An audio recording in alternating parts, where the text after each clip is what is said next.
तुम्ही विलिनीकरणाच्या चर्चा सुरू केल्या. सुनेत्रा पवार यांनी शपथ घेतली, तुम्ही त्यांचं अभिनंदन किंवा त्यांना शुभेच्छा कोणीही दिल्या नाही.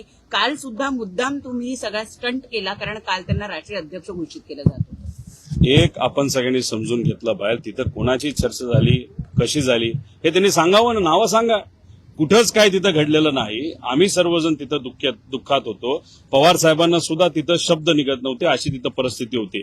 तुम्ही जर बघितलं असेल की दुसऱ्या दिवशी कुठेही अडचण होऊ नये, लोकांना अडचण होऊ नये, तिथं कुठंतरी दंगल उसळू नये म्हणून लोकांच्या हितासाठी तिथं पवार साहेबांनी स्टेटमेंट देत असताना पवार साहेब काय कॅमेराकडे बघून स्टेटमेंट दिलेलं नाही, त्यांना वाचावं लागलं. कारण का पवार साहेब इतके भावनिक झाले होते, त्यांना शब्द फुटत नव्हते, म्हणून त्यांना काही गोष्टी लिहून दिल्या, त्या वाचल्या.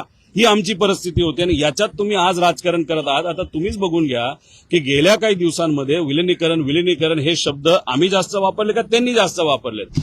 अजितदादा पक्षाचे जे कोणी चार जे लोक आहेत त्यांनी काय केलंय, तर त्यांनी फक्त हे विषयाला जिवंत ठेवलेलं आहे. का? याच्याशिवाय त्यांचं महत्व तिथं दिसत नाही. मला फक्त या नेत्यांना एवढंच सांगायचं, राजकारण तुम्ही करा, आम्ही आमच्या लेवलला करू, पण आता राजकारणाची वेळ नाही. पण तुम्ही तुमच्या पक्षामध्ये आज राष्ट्रीय अध्यक्ष कोण झाले, तर सुनेत्रा काकी झालेले आहेत.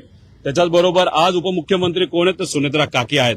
त्यामुळे तिथं वागत असताना स्टेजवर आणि इतर गोष्टीमध्ये जरा सांभाळून वागा, कारण महाराष्ट्र तिथं बघतोय. एक तर महिलांचा आदर ठेवणं हे महत्वाचं आहे. आणि दादांची वचक काय होती, दादांचं प्रेम कार्यकर्त्यांवर होतं, आमदारांवर होतं आणि महाराष्ट्रावर होतं.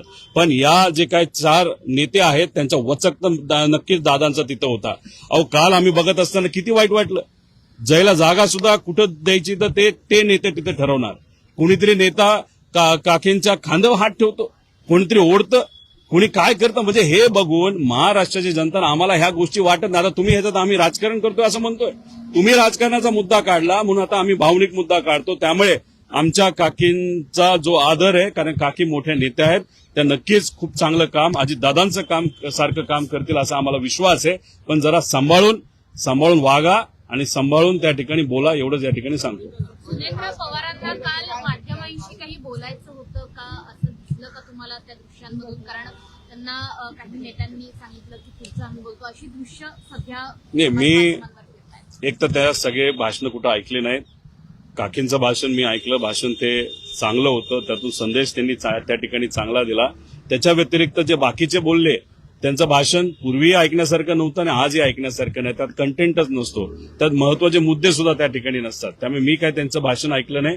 नंतर काय घडलं हे मला तरी त्या ठिकाणी माहित नाही. पण एक आहे की सुनेत्रा काकी या सक्षम महिला आहेत, पवार परिवाराच्या एक घटक आहेत आणि मग त्याच्यात त्या प्रेस कॉन्फरन्सेसला सुद्धा समोर जाऊ शकतात.